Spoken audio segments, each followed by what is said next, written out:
चलो बच्चों, तो आज हम लोग अकाउंट में चैप्टर नंबर 5 कंटिन्यू करें, एडमिशन ऑफ अ पार्टनर। देखो, इसमें हमने जहाँ तक के क्वेश्चन देखे थे ना, लॉन्ग क्वेश्चन, उसमें आज क्वेश्चन नंबर 12 हम लोग शुरू करें। तो आपकी टेक्स्ट बुक में देखो, टेक्स्ट बुक साथ में रखो तो उसमें क्वेश्चन भी देखते जाएं। आपकी टेक्स्ट बुक में पेज नंबर 210 और 211 पे ये क्वेश्चन नंबर 12 लिखा हुआ है, जिसमें लिखा हुआ है कि P and Q are partner sharing profit and loss in a ratio 3:2। Balance sheet of the firm as on 31/3/16 was as under. ऐसे दिया हुआ है ना, जिसमें पी और क्यू दो पार्टनर हैं। फिर बैलेंस शीट के नीचे लिखा हुआ है कि on about date they admitted R as a new partner on the following terms. P Q के बाद आर वो नया पार्टनर आ रहा है और उसके ये एडजस्टमेंट दिए हुए हैं। अब इसमें सबसे पहले एक ही चीज चेक करते हैं ना कि कैपिटल अकाउंट के साथ करंट अकाउंट बनाना है कि नहीं बनाना है। तो इसमें तो नहीं बनाना है, इसमें करंट अकाउंट नहीं है, सिर्फ कैपिटल अकाउंट ही है। करंट अकाउंट कहीं पे भी मेंशन नहीं है। तो इसका मतलब इसमें भी वही नॉर्मल 4 अकाउंट जो बनाते हैं वही 4 अकाउंट बनाएंगे ना, जिसमें देखो सबसे पहले ये रिवैल्यूएशन अकाउंट तैयार करेंगे। उसके बाद partners capital account, capital account में पी क्यू आर ये नाम लिखेंगे ना। उसके बाद कैश अकाउंट, और कैश अकाउंट के बाद फाइनली बैलेंस शीट। ये चारों अकाउंट तैयार हो जाए तो उसके बाद फिर इनके एडजस्टमेंट शुरू करते हैं। एक एक करके एडजस्टमेंट देखें कि देखो, जिसमें सबसे पहला एडजस्टमेंट दिया हुआ है कि are will bring 60,000 as capital in cash. हर सम में पहला एडजस्टमेंट यही आता है ना कि जो नया पार्टनर आ रहा है वो नया पार्टनर अपने साथ कुछ कैपिटल, कुछ पैसे लेकर आएगा। तो यहाँ पे नया पार्टनर आर वो 60,000 कैश लेके आ रहा है। तो उसकी एंट्री कहाँ करते हैं? तो उसकी एंट्री करते हैं ना, एक तो कैश के डेबिट में और दूसरा उसके कैपिटल अकाउंट के क्रेडिट में। बरोबर। तो सबसे पहले जाते हैं वो कैश अकाउंट के डेबिट में, मतलब कैश अकाउंट में जाएं और उसके डेबिट में लिखें आर्स कैपिटल अकाउंट। कितने लिखेंगे? 60,000 रुपीज़। ठीक है, कि ये आर जो नया पार्टनर था वो लेके आया इतना। और उसकी दूसरी एंट्री कहाँ पर? तो उसको कैपिटल अकाउंट के क्रेडिट में लिखते हैं। कैपिटल अकाउंट के क्रेडिट में, तो उसके क्रेडिट में जाएं कैपिटल अकाउंट के और वहाँ लिखें कैश अकाउंट। वहाँ पे नाम लिखेंगे कैश अकाउंट और आर में लिखेंगे 60,000 रुपीज़। किस में लिखेंगे? आर में सिर्फ लिखा जाएगा ना कि 60,000 रुपीज़ उसके। बराबर। उसके बाद देखो दूसरा एडजस्टमेंट। तो दूसरा एडजस्टमेंट ऐसा दिया हुआ है कि गुडविल इज वैल्यूड एट ₹30,000, कि पूरे फर्म की नई गुडविल 30,000 रुपीज़ की है। ये न्यू गुडविल हुई है, एडजस्टमेंट में जो दी गई है वो, पुरानी नहीं। तो नई गुडविल 30,000 की है। And R can not bring a share of goodwill in cash. तीसरा एडजस्टमेंट उसके साथ ही दिया हुआ है ना कि आर वो अपनी गुडविल कैश में नहीं लेकर आ रहा है। तो ये भी कंडीशन होती है ना, मैंने स्टार्टिंग में जो 5 कंडीशन गुडविल की लिखवाई थी उसमें एक ये भी कंडीशन होती है कि जो नया पार्टनर आता है वो अपनी गुडविल कैश में नहीं लेके आता, बाकी बाकी रखता है कि भाई चलो 2-3 महीने बाद लेके आऊँगा। ठीक है। तो यहाँ पे ये आर की पहले तो गुडविल कितनी वही नहीं दी गई है। वो नहीं लेके आ रहा है वो तो ठीक है, लेकिन कितनी नहीं लेके आ रहा है वो पहले उसके हिस्से की गुडविल तो ढूंढनी पड़ेगी ना। बरोबर ना। तो यहाँ पे जो सेकंड में दिया हुआ ना, सेकंड एडजस्टमेंट कि गुडविल इज वैल्यूड एट 30,000, तो ये 30,000 की गुडविल वो पूरे बिजनेस की गुडविल है, तीनों पार्टनर की मिलाकर ये नई गुडविल मिली। तो इसमें से आर का हिस्सा कितना वो तो हमें ढूंढना पड़ेगा ना। और अगर आर का हिस्सा हमें ढूंढना हो ना तो उसके लिए पहले हमें न्यू रेशियो पता होना चाहिए। इस पूरे सम में न्यू रेशियो दिया हुआ है। ज़्यादातर एडजस्टमेंट के आखिरी में देखा करो, वहाँ पे न्यू रेशियो कुछ लिखा होता है। तो इसमें भी देखो जो एडजस्टमेंट नंबर 8 है ना, उसमें दिया हुआ है कि new profit and loss sharing ratio of all partner is decided at 5, 2 and 3। ये रेशियो न्यू दिया हुआ है ना, तो इस पर से हम लोग आर के हिस्से की गुडविल कितनी होगी वो ढूंढ सकते हैं ना। तो अब यहाँ कैलकुलेशन समझो कि कैलकुलेशन में देखो टोटल गुडविल दी गई है 30,000, पूरे बिजनेस की गुडविल ये है ना। और न्यू रेशियो हमें दिया हुआ है 5:2:3। उसके हिसाब से आर का हिस्सा कितना हुआ? तो आर का हिस्सा ये 3 हुआ, ये 3 पार्ट हुआ ना उस आर का। और तो ये 3 और अपॉन में टोटल कितना? तो अपॉन में टोटल तीनों का प्लस हो जाएगा 10, 5, 2 और 3, 10 हो जाएगा। तो इसका मतलब कि अगर शेयर ऑफ आर हमें ढूंढना है ना कि आर के हिस्से की गुडविल कितनी है, तो उसके हिस्से की गुडविल है 30,000 मल्टीप्लाई ये 3 मल्टीप्लाई 3/10, उसका हिस्सा मल्टीप्लाई करेंगे ना, तो 30,000 मल्टीप्लाई 3/10 कितना हो जाएगा 9,000। मतलब आर के हिस्से की गुडविल ये 9,000 रुपये है। मतलब कि उसे आर को 9,000 रुपये गुडविल लेकर आनी थी, लेकिन वो नहीं लेके आया। ठीक है ना, कि वो लिखा हुआ है ना थर्ड वाले एडजस्टमेंट में कि R can not bring a share of goodwill in cash. तो अगर नहीं लेके आया है तो उसकी एंट्री कैसे करेंगे? उसने कहा होगा कि 9,000 रुपये फिर कभी लेके आऊँगा 2-3 महीने बाद। तो अभी उसकी एंट्री क्या करेंगे? तो हमने एक ये रूल लिखवाया था कि when new partner can not bring his share of new goodwill in cash, कि अगर नया पार्टनर नहीं लेके आ रहा है तो एंट्री क्या करते हैं? पहली एंट्री होती है कि new partners capital account debit, जो नया पार्टनर हो ना उसके कैपिटल अकाउंट में डेबिट लिखते हैं, बराबर। मतलब जो आर है उसके कैपिटल अकाउंट में पूरे 9,000 रुपये लिखेंगे कि ये आर लेके आना बाकी है उसके कैपिटल अकाउंट के डेबिट में, और जो ओल्ड पार्टनर है ना उसके कैपिटल अकाउंट के क्रेडिट में सेक्रीफाइस रेशियो में बांट देते हैं। हमेशा गुडविल तो पुराने पार्टनर को बांट ही देते हैं ना हम लोग। तो नया पार्टनर जो नहीं लेके आया है तो उसके अकाउंट में डेबिट में, जब अगर लेके आता है ना तो कैश के डेबिट में लिखते हैं, और अगर नहीं लेके आ रहा है तो उसके नाम के ही डेबिट में लिखेंगे, बराबर। और जो पुराने पार्टनर हैं उनको बांट देंगे हमेशा सेक्रीफाइस रेशियो में। तो सेक्रीफाइस रेशियो में उसे बांट देंगे, तो पहले हमें सेक्रीफाइस रेशियो ढूंढना पड़ेगा ना। यहाँ पे आपको ओल्ड रेशियो भी दिया हुआ है, टेक्स्ट बुक में देखो ऊपर लिखा हुआ है ओल्ड रेशियो भी 3:2, और ये न्यू रेशियो भी दिया हुआ है ना 5:2:3। ओल्ड और न्यू अगर दोनों दिए हुए हैं तो हम लोग सेक्रीफाइस ढूंढेंगे ना। कल का एक ऐसा सम था क्वेश्चन नंबर 11 जिसमें न्यू रेशियो नहीं दिया हुआ था। तो जब न्यू रेशियो न दिया हुआ हो तो ओल्ड रेशियो को ही सेक्रीफाइस मान लेते हैं, बराबर ना। लेकिन अगर न्यू रेशियो दिया हुआ है तो फिर हमें सेक्रीफाइस मान ढूंढना पड़ेगा। तो अब देखो ये 9,000 की गुडविल बांटनी तो है, तो पहले हम लोग सेक्रीफाइस ढूंढ लें। तो ये भी कैलकुलेशन समझना कि सेक्रीफाइस अगर ढूंढना है टू फाइंड सेक्रीफाइस रेशियो, ये पी क्यू और आर ये जो तीन पार्टनर हैं उनका ओल्ड रेशियो कितना दिया हुआ है? तो ओल्ड रेशियो है 3:2, बराबर ना। ओल्ड रेशियो में ये 3:2 दिया हुआ है, और न्यू रेशियो तीनों का कितना दिया हुआ है? 5:2:3, ये न्यू रेशियो दिया हुआ है। तो उनके हिसाब से अगर सेक्रीफाइस ढूंढना हो तो सेक्रीफाइस की फॉर्मूला आती है ओल्ड माइनस न्यू। तो पहले पी का सेक्रीफाइस ढूंढे, तो पी का ओल्ड रेशियो कितना है? 3 और अपॉन में दोनों का टोटल, अपॉन में 3+2 कितना? 5 ना। 3+2 5, मतलब यहाँ पे 3/5 और माइनस न्यू रेशियो, तो न्यू रेशियो कितना दिया हुआ है? 5 दिया हुआ है। 5 और इसका टोटल कितना? तो इसका टोटल 10 हो रहा है, मतलब कि 5/10। तो इसको अगर हम लोग क्रॉस मल्टीप्लाई कर दें, सीधा क्रॉस मल्टीप्लाई किया करो एलसीएम के लिए, कि जैसे यहाँ पे 10 3 ज़ा 30, यहाँ 5 5 ज़ा 25, और अपॉन में दोनों का मल्टीप्लाई, अपॉन में दोनों का मल्टीप्लाई 5 10 ज़ा 50। तो ऊपर 30 माइनस 25 5 हुआ 5/50, ये पी का सेक्रीफाइस।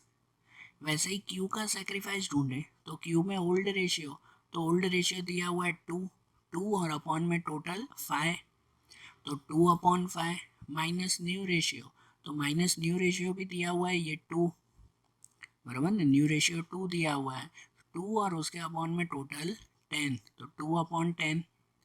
यहाँ पे भी अगर एलसीएम करें ना तो ये 10 2 ज़ा 20, ये 5 2 ज़ा 10, और अपॉन में दोनों का मल्टीप्लाई 5 10 ज़ा 50।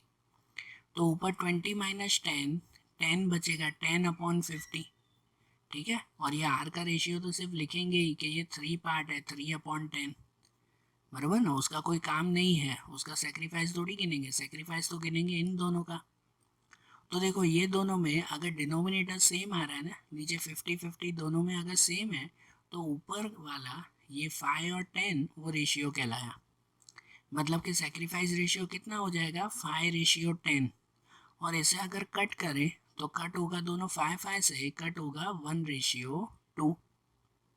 कितना कट हो जाएगा? 1:2। तो ये सेक्रीफाइस हुआ। तो इसका मतलब इनके हिसाब से वो पी और क्यू को हम लोग गुडविल बांटेंगे। कितनी गुडविल बांटनी है? 9,000 की गुडविल ना। तो उनके हिसाब से पी और क्यू का अगर आप हिस्सा देखो ना, तो 1:2 के हिसाब से पी गुडविल शेयर कि पी को कितना मिलेगा? 9,000 की गुडविल थी, आगे काउंट की थी ना कि आर कितनी गुडविल नहीं लेके आ रहा है, तो 9,000 की गुडविल वो नहीं लेके आएगा। तो वो 9,000 की गुडविल और मल्टीप्लाई ये 1, उसका 1 पार्ट और दोनों का टोटल कितना? 3। तो मल्टीप्लाई 1/3, तो मतलब उसका ऐसा हो जाएगा 3,000। पी की गुडविल 3,000 हुई है ना, उसे इतना मिलेगा। और क्यू का अगर ढूंढे तो वही 9,000 को ये टू पार्ट मतलब कि 2/3, तो 2/3 से मल्टीप्लाई करें तो उसका आंसर 6,000। मतलब क्यू को मिलेगा 6,000 का हिस्सा। 9,000 में से 3,000 इसको, 6,000 इसको, ऐसे ना। और इनकी एंट्री कैसे करते हैं? अभी जैसे बताया ना कि अगर आर नहीं लेके आ रहा है ना, तो आर के अकाउंट में डेबिट करते हैं, आर के अकाउंट में डेबिट जो नहीं लेके आया, और पी और क्यू के अकाउंट में क्रेडिट। ऐसे बांटेंगे ना दोनों को, ये सेक्रीफाइस रेशियो में, बरोबर। तो देखो इनकी एंट्री करें, कैपिटल अकाउंट में जाएंगे और कैपिटल अकाउंट में पहले यहाँ डेबिट में लिखेंगे, आर के अकाउंट में डेबिट, नाम तो वही लिखेंगे, प्रीमियम ऑफ गुडविल, पूरा लिखते हैं प्रीमियम ऑफ गुडविल, मतलब ये नई गुडविल है। कितने लिखेंगे? 9,000 रुपीज़। इससे पता चलता है कि आपने नई गुडविल की एंट्री की है, ये 9,000। और वही क्रेडिट में, वहीं पे ही क्रेडिट में दोनों को बांट देंगे, वहाँ पे भी लिखेंगे प्रीमियम ऑफ गुडविल, और ये पी और क्यू को ये 9,000 बांट देंगे 3,000 एंड 6,000 में, बराबर। समझ में आई ना ये गुडविल की एंट्री ऐसे। और देखो इसमें भी ये मेन गुडविल की एंट्री हो गई, अब बाकी की सीधी एंट्री करते जाए। अब देखो एडजस्टमेंट नंबर 4, कि एडजस्टमेंट 4 में ऐसा दिया हुआ है कि value of land building is ₹90,000। Land building की नई वैल्यू 90,000 की है। तो आप लोग बैलेंस शीट में ऊपर देखो लैंड बिल्डिंग कितना लिखा हुआ है, तो उसमें लैंड बिल्डिंग 80,000 रुपीज़ लिखा हुआ है, और 80,000 उसकी वैल्यू अब 90,000 हो गई, मतलब 10,000 रुपये बढ़ गए ना उसमें, ये फ़ायदा हुआ ना। तो इस लैंड बिल्डिंग की पहली एंट्री कहाँ करते हैं? बैलेंस शीट में, एसेट्स में। तो सबसे पहले जाएं बैलेंस शीट में, और बैलेंस शीट के एसेट्स में लिखें यहाँ पर लैंड बिल्डिंग, अंदर लिखेंगे 80,000 और प्लस इंक्रीज होगा 10,000 का, प्लस 10,000 रुपये इंक्रीज होंगे ना, बढ़ गई ना वैल्यू, तो बाहर लिखेंगे टोटल 90,000, नई वैल्यू ये मिली। और ये जो 10,000 रुपये बढ़ गए उसकी दूसरी एंट्री कहाँ करते हैं? ये 10,000 का फ़ायदा हुआ, उसकी दूसरी एंट्री कहाँ? तो उसकी दूसरी एंट्री रीवैल्यूएशन के क्रेडिट में, रीवैल्यूएशन में लिखते हैं ना, इतना फ़ायदा हुआ ना, तो इसकी दूसरी एंट्री जाते हैं रीवैल्यूएशन में, और उसके क्रेडिट में लिखें फ़ायदा हुआ तो यहाँ क्रेडिट में, नुकसान हो तो डेबिट में। तो यहाँ फ़ायदा लिखेंगे लैंड बिल्डिंग 10,000 रुपीज़, 10,000 का ये फ़ायदा, बराबर। उसके बाद एडजस्टमेंट नंबर 5 दिया हुआ है कि bad debt reserve is to be provided at 5% on debtors, कि डेप्टर पे 5% बैड डेब रिजर्व रखनी है। तो इसका मतलब क्या? अब ये एडजस्टमेंट थोड़ा सा समझना, लॉजिकली समझना, कि देखो आपके बैलेंस शीट में डेप्टर दिया हुआ है, टेक्स्ट बुक में ध्यान देना कि वो डेप्टर दिया हुआ है 22,000 रुपये, और उस पर बैड डेब रिजर्व बिल दी गई है 2,000 रुपये, बराबर ना। ये बैड डेब रिजर्व मतलब हमने पैसे अलग करके रखे थे, तो वो ऑलरेडी 2,000 रुपये हमने अलग करके रख दिए हैं, रख दिया ना। लेकिन अभी एडजस्टमेंट में दिया हुआ है कि बैड डेब रिजर्व 5% ही रखनी है, खाली 5%। मतलब डेप्टर पे जो 22,000 है ना, उस 22,000 के 5% अगर आप गिनो ना, तो वो होते हैं सिर्फ 1,100 रुपये। कितने होते हैं? 1,100 रुपये, 1,100 रुपीज़, 22,000 के 5%। तो हमें बैड डेब रिजर्व पे 2,000 नहीं, सिर्फ 1,100 रुपीज़ ही रखने हैं। तो मतलब पहले मैंने अलग किए थे 2,000 रुपये, लेकिन उसमें से अब खाली 1,100 रुपये ही रखने हैं। 900 रुपये जो एक्स्ट्रा बचे ना 2,000 में से, अभी खाली 1,100 रुपये ही रखने हैं। तो जो 900 रुपये बचे ना, वो 900 रुपये मेरा फ़ायदा हो गया। समझ रहे हो कि मैंने अलग करके 2,000 रखे थे, अभी पता चला कि अलग करके 2,000 नहीं, खाली 1,100 ही रखने हैं। तो 900 रुपये मैं वहाँ से वापस निकाल दूंगा ना, ये 900 रुपये तो मेरा बेनिफिट हो गया ना। समझ आ रही है ना बात? तो इनकी एंट्री ऐसे करेंगे, सबसे पहले डेप्टर में है तो डेप्टर कहाँ लिखते हैं? बैलेंस शीट के एसेट्स में। तो बैलेंस शीट के एसेट्स में जाते हैं और वहाँ एसेट्स में लिखे हैं ये डेप्टर्स 22,000 दिया हुआ है और उसमें से माइनस बैड डेट रिजर्व करेंगे 1100। क्यों 1100? क्योंकि सिर्फ 5% ही रखना है हमें। तो बैड डेट रिजर्व 1100, तो बाहर लिखेंगे 20,900, बाहर ये आ जाएगा। अब जनरली है ना, ये बैड डेट रिजर्व वो हमारा नुकसान होता है, ये हमारा नुकसान होता है, हम लोग रीवैल्यूएशन के डेबिट में लिखते हैं। लेकिन यहाँ नुकसान नहीं है, यहाँ तो उल्टा फ़ायदा हो रहा है, क्योंकि बैड डेट रिजर्व पहले ही मैंने 2,000 रुपये रखी थी, ठीक है ना, अलग करके 2,000 रखे थे, लेकिन अब अलग खाली 1100 ही रखने हैं, तो उल्टा 900 रुपये का मेरा फ़ायदा हो गया ना, बराबर ना। जो 900 रुपये मैंने नुकसान समझे थे वो नुकसान नहीं है, वो अब मैं फिर से यूज़ करूँगा, तो ये मेरा फ़ायदा हो गया। तो वो 900 रुपये की एंट्री समझना बेटा, ये 1100 की एंट्री नहीं, इसकी कैलकुलेशन माइंड में करनी है, कोई लिखना नहीं है। तो ये लॉजिक ध्यान देना कि यहाँ पे 2,000 लिखे हुए हैं लेकिन यहाँ हमने 1100 लिखे, और रीवैल्यूएशन के क्रेडिट में फ़ायदा लिखेंगे हम लोग 900 रुपये का, बराबर। 1100 की एंट्री नहीं करेंगे।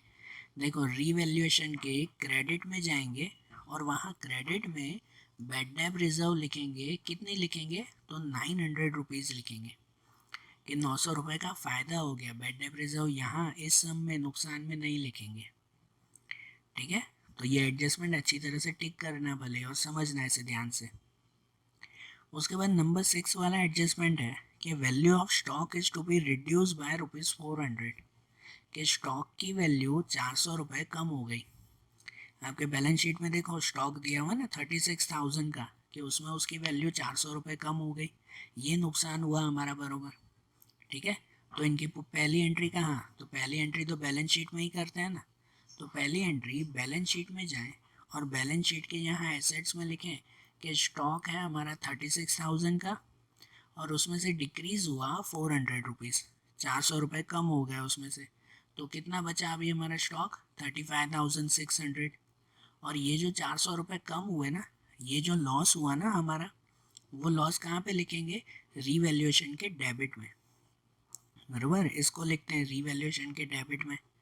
तो हम लोग रीवैल्यूएशन के डेबिट में जाएं और वहाँ पे लिखें कि ये स्टॉक 400 रुपये का, 400 रुपये का नुकसान हुआ, सिर्फ वही, बराबर। 6 वाला एडजस्टमेंट हुआ। अब ऐसे ही 7th वाला एडजस्टमेंट, तो 7th एडजस्टमेंट में दिया हुआ है creditor of ₹500 are not to be paid, कि जितने क्रेडिटर्स हैं ना उसमें से 500 रुपये क्रेडिटर को नहीं देने। ये फ़ायदा हुआ, फ़ायदा हुआ ना भाई, जितने देने थे ऊपर बैलेंस शीट में देखो क्रेडिटर दिए हुए हैं 22,000 रुपये, उसमें से 500 रुपये नहीं देने हैं भाई, 500 का डिस्काउंट मिला होगा या और कोई फ़ायदा हुआ होगा, वो 500 रुपये हमें नहीं देने हैं।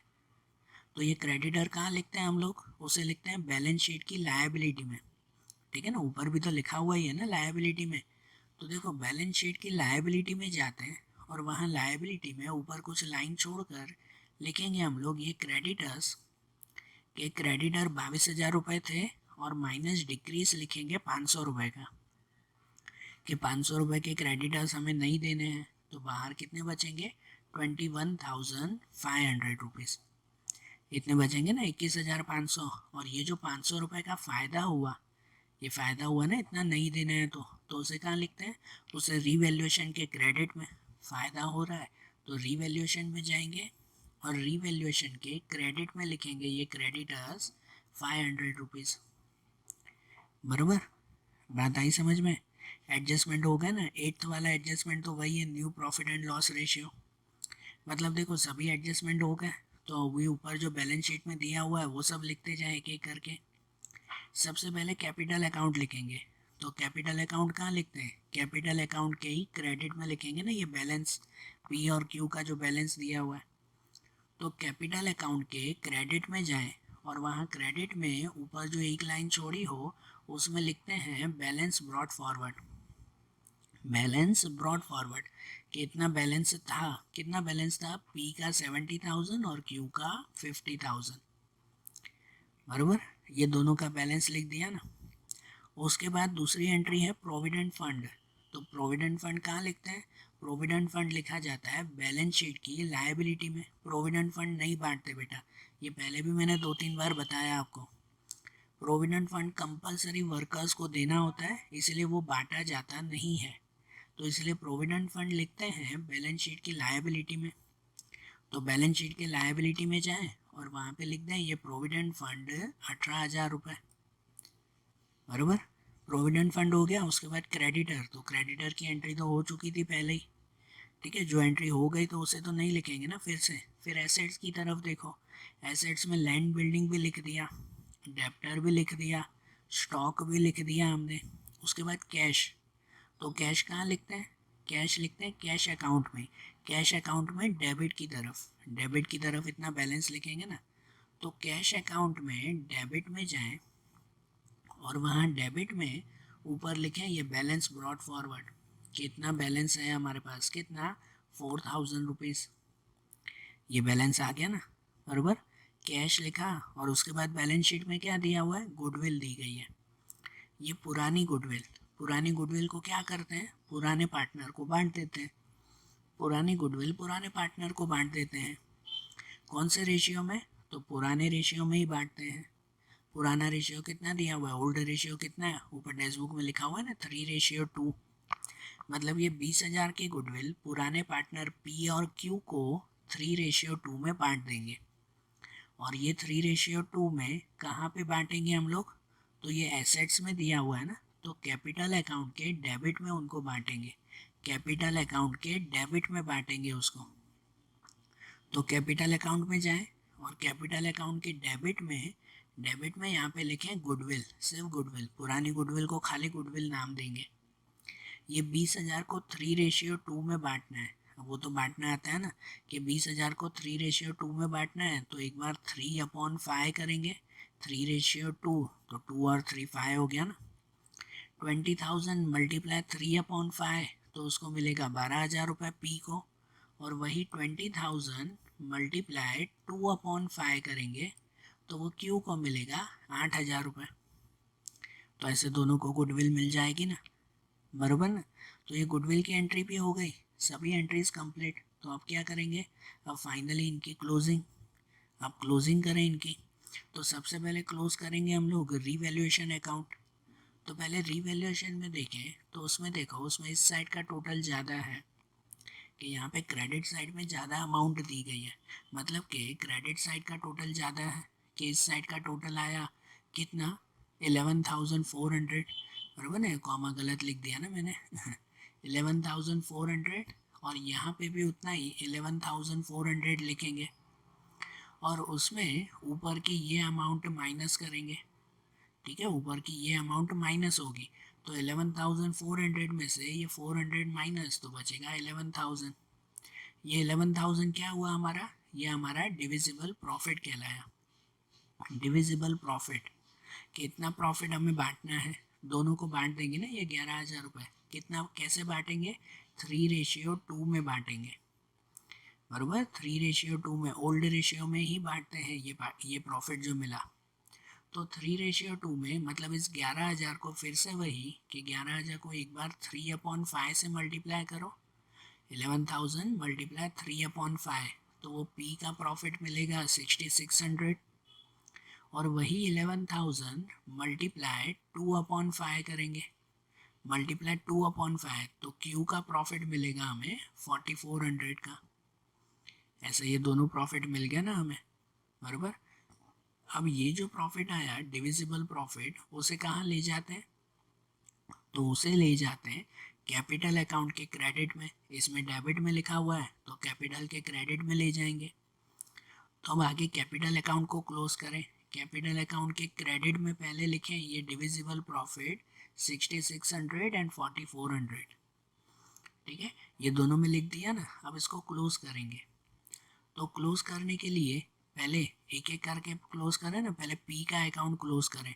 तो इसमें तो क्रेडिट में ही टोटल ज़्यादा होता है, तो इसका अकाउंट पहले अगर क्लोज करें तो ये पी में इस साइड का टोटल आएगा 79,600, उतना ही टोटल यहाँ पर भी लिख देंगे 79,600, और उसमें से ये ऊपर की ये अमाउंट माइनस करेंगे 12,000 माइनस, तो बचेगा कितना, 67,600। ये बैलेंस कैरी फॉरवर्ड कि ये बैलेंस को आगे ले जाएंगे हम लोग बैलेंस शीट में। वैसे ही क्यू का अकाउंट भी क्लोज करें तो क्यू में इस साइड का टोटल आया पूरा 60,400, ठीक है। यही 60,400 फिर यहाँ पे भी लिखेंगे, ये 60,400, उसमें से ये 8,000 माइनस करेंगे तो बचेगा कितना, 52,400। इतना बचा ना, ये भी बैलेंस आगे लेके जाएंगे। और अब आर का अकाउंट क्लोज करें तो यहाँ पे उसका अकाउंट में है 60,000 रुपीज़, वही टोटल यहाँ पे भी लिखेंगे 60,000, और ये 60,000 में से ऊपर की ये अमाउंट 9,000 माइनस करेंगे तो 60 में से 9,000 माइनस बचेगा 51,000 रुपीज़, ये आएगा ना 51,000। इसे ये भी हमारा बैलेंस कैरी फॉरवर्ड। तो ये जो तीनों का बैलेंस मिला ना, ये तीनों का बैलेंस अब आगे कहाँ ले जाएंगे, बैलेंस शीट में, बैलेंस शीट के लायबिलिटी में। तो इसे हम लोग बैलेंस शीट की लायबिलिटी में जाएं और लायबिलिटी में यहाँ ऊपर लिखें कैपिटल अकाउंट करके।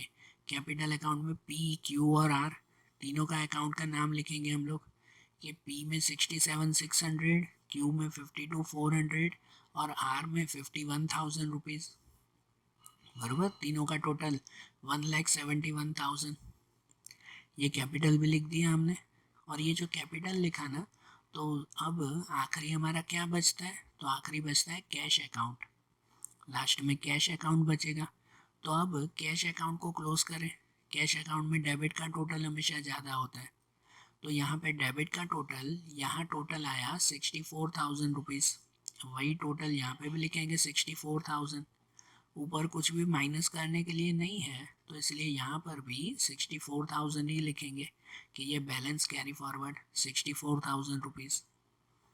तो ये जो बैलेंस बचा ना, इस बैलेंस को कहाँ लेके जाएंगे, बैलेंस शीट के एसेट्स में। बैलेंस शीट के एसेट्स में, तो देखो बैलेंस शीट में जाएं और उसके एसेट्स में या आखिरी में लिखें कैश 64,000, और ये आखिरी लिख दिया। तो अब बैलेंस शीट का टोटल कर देते हैं कि बैलेंस शीट में यहाँ पे इनका टोटल आ जाएगा, इस पूरे का टोटल 2,10,500। ये टोटल आ गया ना 2,10,500। और वैसे ही यहाँ पर भी इन सब का टोटल करेंगे तो यहाँ का टोटल भी आ गया 2,10,500 रुपीज़। अगर दोनों का टोटल बरोबर बैठ गया, अगर ये बरोबर आया तो इसका मतलब आपका आंसर करेक्ट है, बरोबर। आई बात समझ में। तो देखो आज जैसे हमने ये सम किया ना, वैसे ही इनके दूसरे क्वेश्चंस हम लोग अगले वीडियोस में देखेंगे। Okay, thank you.